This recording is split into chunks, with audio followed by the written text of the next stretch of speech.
Hello friends, welcome to our channel. तो friends, आज की इस वीडियो में हम बात करेंगे हमारी एनटीए यूजीसी नेट पेपर 1 2020 से रिलेटेड जो मॉक टेस्ट सीरीज़ है उसके मॉक टेस्ट। और फ्रेंड्स, इस वीडियो में हम कवर करेंगे 10 एमसीक्यूज़ और हर बार की तरह सेम प्रोसेस है। आपके पास सारे क्वेश्चन का आंसर करने के लिए 10 सेकंड का टाइम होगा, जहां पर ऑप्शंस आपको खुद रीड करने हैं या फिर आप हमें इसी वीडियो के एंड में कमेंट करके बता सकते हैं कि आपने टोटल क्वेश्चन में से कितने क्वेश्चन को करेक्ट मार्क किया। आज का हमारा पहला क्वेश्चन है question number 1। CD compact disc can hold data up to dash. Friends, options आप अपनी स्क्रीन पर देख सकते हैं और इसी वीडियो के नीचे कमेंट करके हमें 10 सेकंड के अंदर करेक्ट आंसर बता सकते हैं।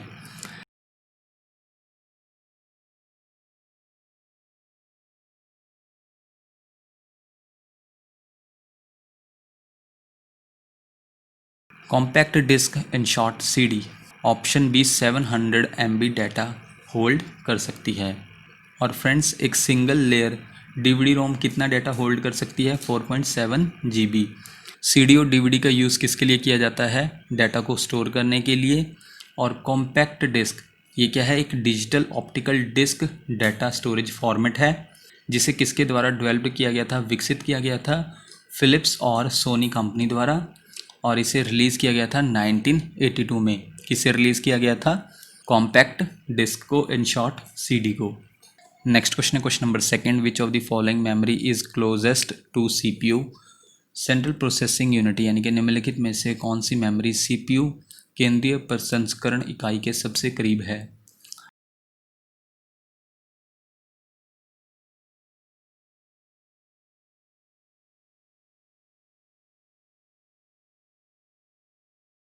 वो है option D, cache memory. Cache memory closest memory है जो किसके करीब है? CPU के।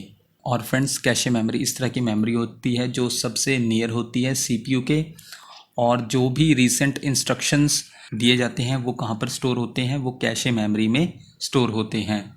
और कैशे मेमोरी को इसलिए अटैच किया जाता है, किसके लिए? ताकि वो इनपुट को स्टोर कर सके जो यूज़र द्वारा दिया जाता है। और कैशे मेमोरी क्या है? नेसेसरी है CPU के लिए, ताकि वो टास्क परफॉर्म कर सके। लेकिन अगर कैशे मेमोरी की कैपेसिटी की बात करें तो वो मेमोरी और हार्ड डिस्क के कंपेयर में काफ़ी कम होती है, काफ़ी लो होती है। नेक्स्ट पॉइंट में, कैशे मेमोरी क्या है? काफ़ी एक्सपेंसिव होती है और ये लिमिटेड होती है कैपेसिटी में। उसके बाद नेक्स्ट पॉइंट में है कैशे मेमोरी इज़ वॉलेटाइल। यानी कि कैशे मेमोरी में डाटा को परमानेंट स्टोर नहीं किया जा सकता है, और इसका यूज़ किया जाता है रैम को, रैंडम एक्सेस मेमोरी को इम्प्रूव करने के लिए। और कैशे मेमोरी क्या करती है? ये स्पीड अप करती है डाटा और इंस्ट्रक्शंस के रिट्रीवल के लिए, यानी कि डाटा और निर्देशों की पुनः प्राप्ति को गति देता है कैशे मेमोरी। और साथ ही साथ कैशे मेमोरी को किसके लिए डिज़ाइन किया गया है?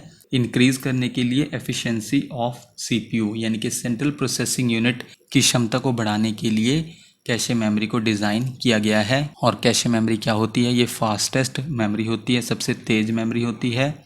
नेक्स्ट पॉइंट में, cache memory extremely fast memory है जिसे बिल्ड किया जाता है, जिसे कंप्यूटर की सेंट्रल प्रोसेसिंग यूनिट में बनाया जाता है, बिल्ड किया जाता है। नेक्स्ट क्वेश्चन है question number 3। Booting is the process of dash.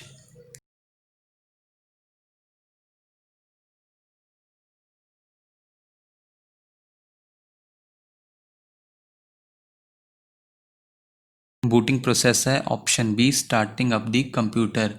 यानी कि इन कंप्यूटिंग में बूटिंग किसका प्रोसेस है? कंप्यूटर को स्टार्ट करने के प्रोसेस को क्या कहा जाता है? बूटिंग। नेक्स्ट क्वेश्चन है question number 4। Which of the following is a volatile in nature.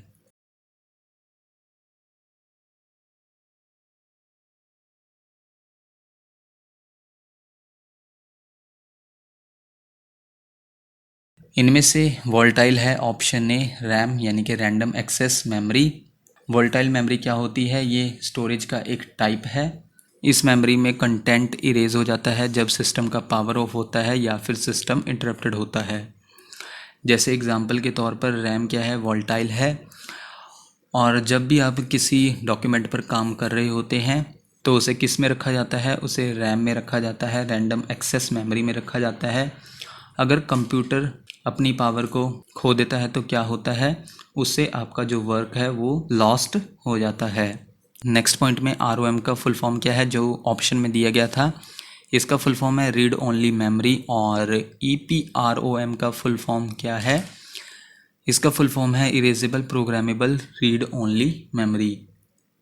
और erasable programmable read only memory क्या है? ये मेमोरी चिप है जो डाटा को लूज़ नहीं करती है, चाहे पावर स्विच ऑफ क्यों ना हो। इन शॉर्ट EPROM डाटा को परमानेंट स्टोर करती है, लेकिन रैम डाटा को टेम्परेरी स्टोर करती है। नेक्स्ट पॉइंट में है DVD। DVD का फुल फॉर्म क्या है? डिजिटल वर्सटाइल डिस्क या फिर डिजिटल वीडियो डिस्क। ये किसका फुल फॉर्म है? DVD का। और ये क्या है? Digital optical disk storage format है, जिसे इन्वेंटेड और डेवलप्ड किया गया था 1995 में, और इसे कब रिलीज़ किया गया था? 1996 में। नेक्स्ट क्वेश्चन है question number 5th। Which of the following is the example of magnetic disk? यानी कि निम्नलिखित में से कौन चुंबकीय डिस्क का उदाहरण है?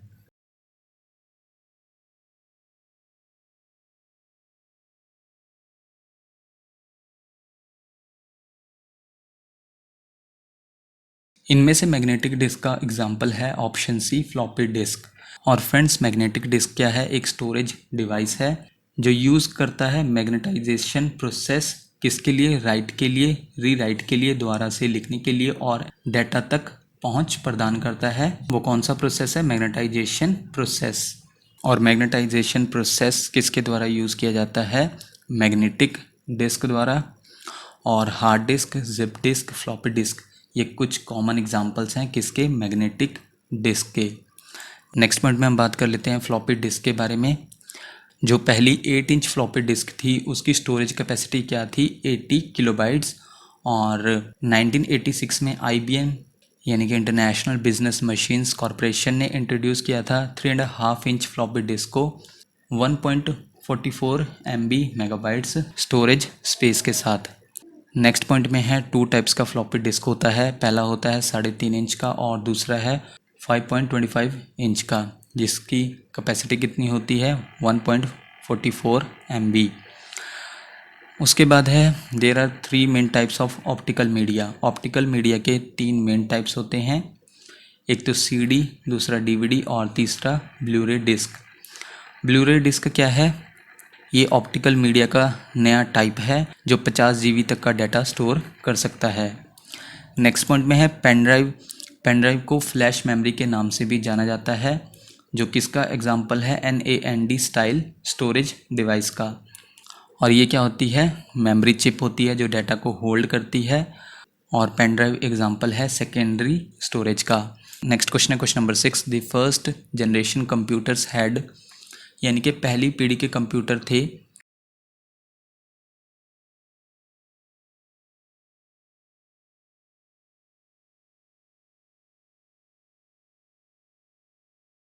वो थे option A vacuum tubes and magnetic drum. ये फर्स्ट जनरेशन के कंप्यूटर्स थे।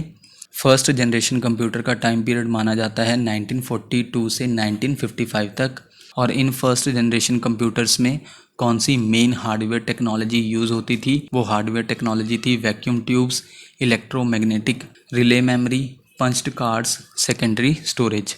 ये हार्डवेयर टेक्नोलॉजी थी जो फर्स्ट जनरेशन कंप्यूटर में यूज़ होती थी।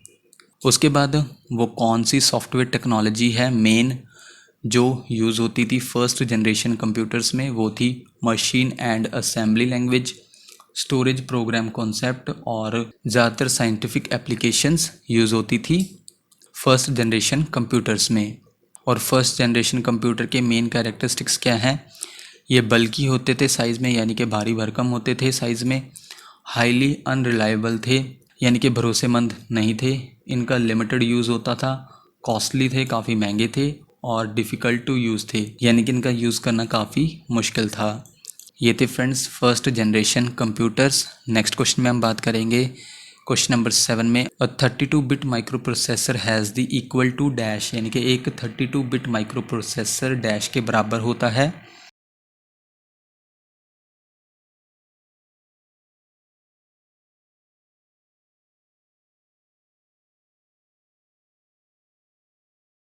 एक 32 बिट माइक्रो प्रोसेसर ये बराबर होता है ऑप्शन सी 4 बाइट के। और माइक्रो प्रोसेसर क्या होता है? एक इलेक्ट्रॉनिक कंपोनेंट है जिसका यूज़ किया जाता है कंप्यूटर द्वारा ताकि वे अपने काम कर सके। और या फिर आप ऐसे भी कह सकते हैं कि माइक्रो प्रोसेसर क्या है, एक इंटीग्रेटेड सर्किट होता है, एक एकीकृत सर्किट होता है जिसमें कंप्यूटर के central processing unit and short CPU के सभी फंक्शंस शामिल हैं, सभी कार्य शामिल हैं। नेक्स्ट क्वेश्चन है क्वेश्चन नंबर 8 में आपको बताना है MIPS का फुल फॉर्म क्या है।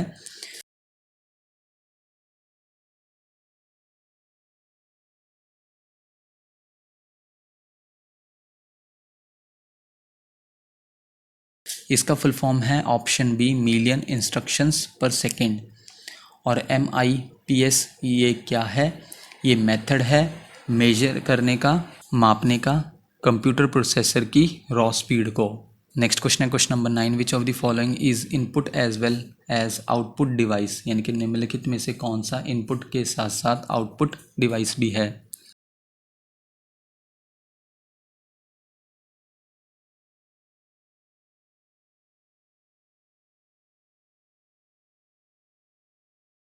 वो है ऑप्शन डी मॉडम।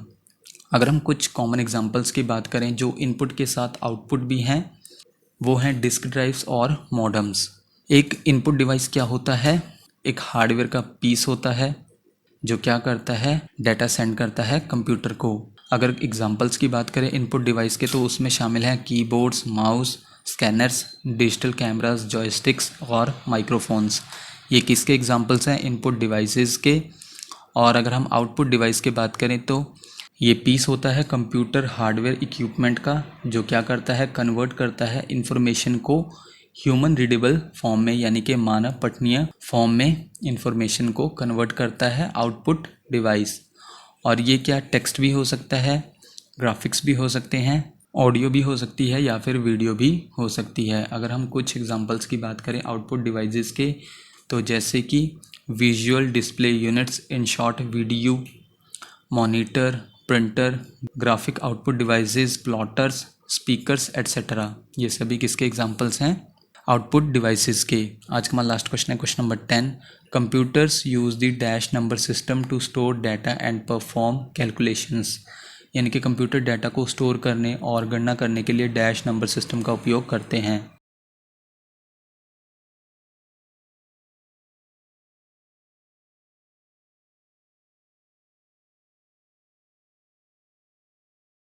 वो नंबर सिस्टम है option a binary number system. Computers use करते हैं बाइनरी नंबर सिस्टम को किसके लिए, डाटा को स्टोर करने के लिए और परफॉर्म करने के लिए कैलकुलेशंस। सो फ्रेंड्स, ये थी हमारी आज की वीडियो। आप हमें इसी वीडियो के नीचे कमेंट करके बता सकते हैं कि आपने टोटल क्वेश्चंस या फिर 10 क्वेश्चंस में से कितने क्वेश्चंस को करेक्ट मार्क किया। नेक्स्ट वीडियो आपको जल्दी चैनल पर मिल जाएगी। So thank you friends for watching this video.